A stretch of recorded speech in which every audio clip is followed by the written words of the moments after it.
রাজনীতিতে বিরতি বলে কিছু নেই, এরপর ফিরছি ব্যারিস্টার এস এম শাহরিয়ার কবিরের কাছে। ওখানে ভেতরে থেকে উনি ভালো সাপোর্ট দিতে পারে তাহলে উনি দায়িত্ব নেবেন, আর যদি বাইরে থেকে ওনার প্রভাব বলাটা এরকম হয় যে বাইরে থেকে ওভারঅল এনভায়রনমেন্টটা মেনটেন করাটা ওনার লোকাল যে সংগঠন আছে, লোকাল অর্গানাইজেশনের সাথে আলোচনা করে ডিসিশনটা হবে, এমন যদি হয় ভোট কেন্দ্রের বাইরে যদি ওনার নির্বাচনী এলাকার বাইরে যদি দায়িত্ব দেয়, আমার মনে হয় না নিলেই ভালো হবে। এই কথোপকথন ইসলামী ব্যাংক বাংলাদেশের independent director Mohammad Abdul Jalil, Bangladesh জামায়াতে ইসলামী ঢাকা মহানগর দক্ষিণের সেক্রেটারি ডক্টর শফিকুল ইসলাম মাসুদ এবং ব্যাংকের কয়েকজন কর্মকর্তা কর্মচারীর মধ্যে ভোট কেন্দ্রের ভেতরে বাইরে দায়িত্ব বন্টন নিয়ে।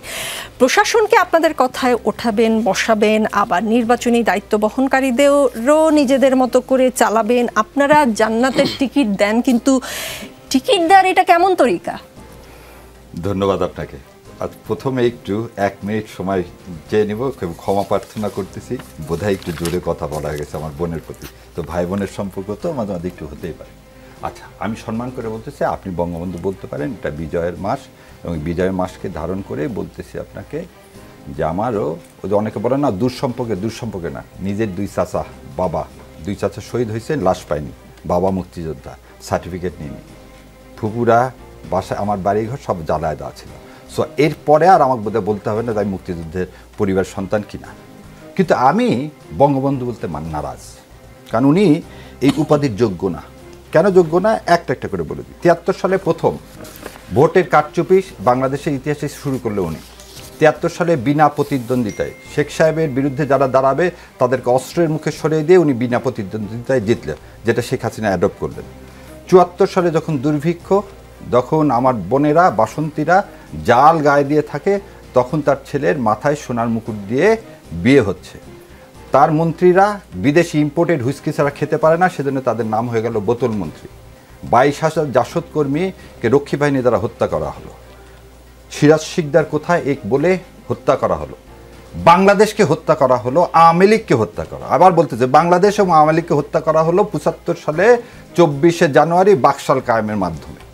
সেই লোক কোনোদিন বঙ্গবন্ধু হতে পারে না, কারণ সেই লোক এই দেশকে ইন্ডিয়ার হাতে তুলে দেওয়ার জন্যই পাকিস্তানের কাছ থেকে আমাদেরকে সরিয়ে ফেলে। সেই জন্যই আমাদের 36শে জুলাই আমরা সবসময় বলতেছি দ্বিতীয় স্বাধীনতা।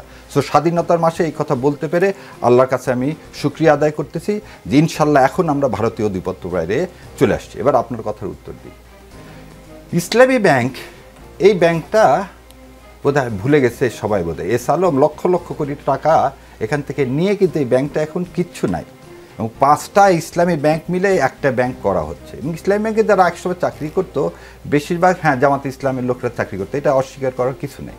এবং যারা চাকরি করতো তারা বেতনের একটা টাকা কোথায় দিত? জামাত ইসলামকে দিত, এবং এটাকে বলা ইয়ানত। সো জামাতে ইসলাম যদি ইসলামী ব্যাংকের লোকজনের সাথে কথা বলে থাকে, তাদেরকে কি আদৌ পুলিং এজেন্ট করা হবে? আমরা জানি না, সরকার সিদ্ধান্ত নেবেন। আমরা যেমন বলছি ইলেকশন কমিশনে যে লোকগুলো চাকরি করেন 2000 সালে অ্যাপয়েন্টমেন্ট পাইছেন, যারা এতদিন কি ছিল, যারা এতদিন চাকরি থেকে বৈষম্য শিকার হয়েছিল, তারা বেশিরভাগই বিএনপিকে সমর্থন করে, তাদেরকে যেমন ওইখানে দেওয়া উচিত না, ঠিক একই রকমভাবে বলতেছি যদি ওই সব জায়গায় আমরা যদি বলি, তারপরে বলতেছি যে যদি এইভাবে কেউ কোনোদিন বলে থাকে, এবং ইবনে সিনা বা অলরেডি বিএনপি অবজেকশন দিয়েছে এনাদেরকে যেন ওই পুলিং স্টেশনগুলোতে দেওয়া না হয়, সরকার অ্যারেঞ্জমেন্ট করবে। সরকার ইসলামী ব্যাংক কেন, ইবনে সিনা কেন, কাউকে দিবে না।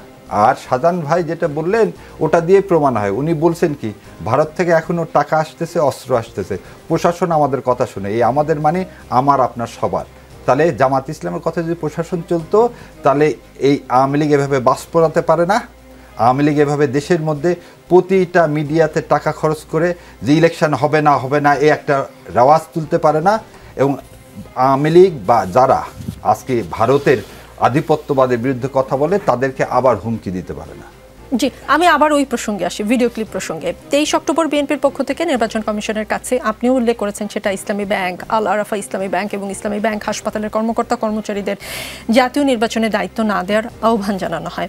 এরপর 28 অক্টোবর এক বিবৃতিতে জামায়াতের সেক্রেটারি জেনারেল মিয়া গোলাম পরোয়ার সাহেব বলেছেন যে ইসলামী ব্যাংকের সাথে জামায়াতে ইসলামের কোনো সাংগঠনিক বা প্রশাসনিক সম্পর্ক নেই, কিন্তু এই ভিডিও ক্লিপে সেই সম্পর্কের প্রমাণ মেলে। সাংগঠনিক বা প্রশাসনিক সম্পর্ক না থাকলেও একটা সম্পর্ক আছে, আপনি কিছুটা ইঙ্গিত দিয়েছেন। ইঙ্গিত আমি স্বীকার করে নিয়েছি, আপনি স্বীকার করে আমি একদম বলতেছি জেনারেল সেক্রেটারি কি বলছে না বলছে আমি বলতেছি পরার ভাই যা বলছে, আবার সেটার রূপকর্থে আমি বলতেছি যে জামাতে ইসলাম, ইসলামী ব্যাংকে বেশিরভাগ কর্মচারী জামাত ইসলামকে সমর্থন করে, কারণ জামাত এটা এইটা। কিন্তু আমি আপনাকে বলি জামাতে ইসলামের যে এমডি বা ডিএমডি যারা নিয়োগ হয়েছে তারা বাংলাদেশ ব্যাংক থেকে নিয়োগ হয়েছে। আর আগেকার মতো আমার সৌদি আরবের শেয়ার হোল্ডারও নাই, সব শেয়ার তো কুক্ষিগত করে এস আলম সাহেব ওটা একটা শোনেন। ইসলামী ব্যাংক এখন রীতিমতো বার্ডেন, কারণ ইসলামী ব্যাংকের এলসি অনার হয় না। আমি জানি না বোন আপনি জানেন কিনা যে 5টা ইসলামী ব্যাংকের কথা বলছেন, একটা ব্যাংকের এলসি অনার হয় না। দেশে একটা অস্থিরতা চলতি হচ্ছে, সেইখানে যদি সরকার মনে করে, আমাদের সরকার সাহেব বাহাদুরও আছে, দেশের নির্বাচনের স্বার্থে যেটা করতে হবে সেটা করবে, এবং বাংলাদেশ জামাত ইসলাম অবশ্যই সেখানে সমর্থন করবে বলে আমি আশা রাখি। জি, যিনি যে সাংবাদিক এই ভিডিওটি প্রকাশ করেছেন জুলকারনাইন সায়ের, তিনি আজকে একটি পোস্টে বলেছেন যে অগ্রণী ব্যাংক পিএলসির কর্মকর্তারাও সেখানে অংশগ্রহণ করেছেন।